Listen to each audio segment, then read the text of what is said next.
Jinnah tower పేరు మారుస్తామని BJP రాష్ట్ర అధ్యక్షులు మాధవ్ వ్యాఖ్యానించడాన్ని వైసీపీ రాష్ట్ర కార్యదర్శి గులాం రసూల్ తీవ్రంగా ఖండించారు. బృందావన్ గార్డెన్స్ లోని వైసీపీ కార్యాలయంలో గురువారం గులాం రసూల్ మాట్లాడారు. కులాలు, మతాల మధ్య విద్వేషాలు రెచ్చగొట్టడానికి ఇటువంటి వ్యాఖ్యలు చేయడం సమంజసం కాదని హితో పలికారు. మైనార్టీ నాయకులు, కార్పొరేటర్లు ఈ సమావేశంలో పాల్గొన్నారు. గత 2 రోజుల క్రితం బీజేపీ ఆంధ్రప్రదేశ్ రాష్ట్ర అధ్యక్షులు మాధవ్ గారు గుంటూరు జిల్లా పర్యటనకు విచ్చేసి వారు వివాదాస్పదమైనటువంటి వ్యాఖ్యలు చేయటం, వారి యొక్క నైతిక విలువలను దిగజార్చుకోవడం అనేది నేను తెలియజేస్తాను.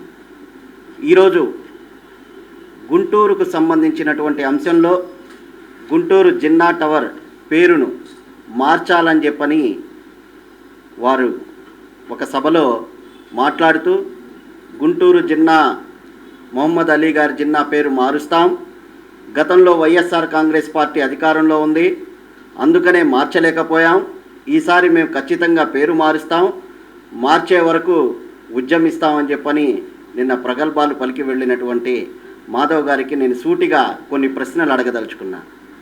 ఈరోజు మాధవ్ గారికి ముందుగా అసలు గుంటూరుకు సంబంధించినటువంటి జిన్నా టవర్ మొహమ్మద్ అలీ గారి జిన్నా గారి స్తూపాన్ని ఎందుకు నిర్మించారో ముందు మీరు చరిత్ర తెలుసుకోవాల్సినటువంటి అవసరం ఎంతైనా ఉంది.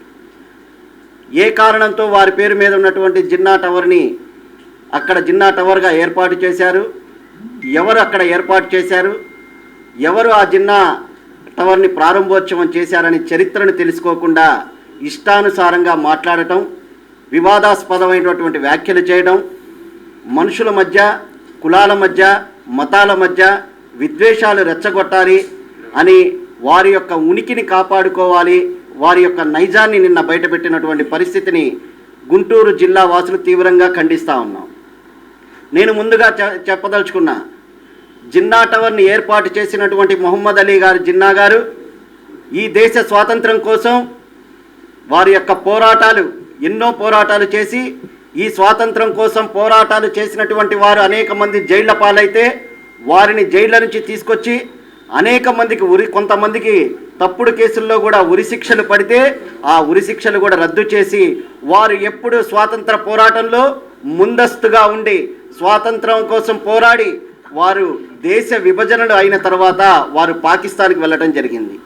వారు ఈ దేశానికి ఎన్నో సేవలు చేశారు, వారి స్వాతంత్రం కోసం పోరాటం చేశారని చెప్పని స్ఫూర్తితో అనేక మంది ఆ రోజు వారితో పాటు పాల్గొన్నటువంటి స్వాతంత్ర సమరయోధులు వావిలాల గోపాలకృష్ణ గారు లాంటి వారు, ఎన్జి రంగా లాంటి వారు, వాల్కాట్ దాదా లాంటి వాళ్ళు కలిసి వారి యొక్క చిహ్నంగా చిన్నా టవర్ని ఏర్పాటు చేయటమే కాకుండా ఆ యొక్క ప్రారంభోత్సవాన్ని కూడా వావిలాల గోపాలకృష్ణ గారు కూడా ఆ యొక్క ప్రారంభోత్సవాన్ని చేసినటువంటి చరిత్ర ముందుగా మీరు తెలుసుకొని మాట్లాడాల్సినటువంటి అవసరం ఎంతైనా ఉంది.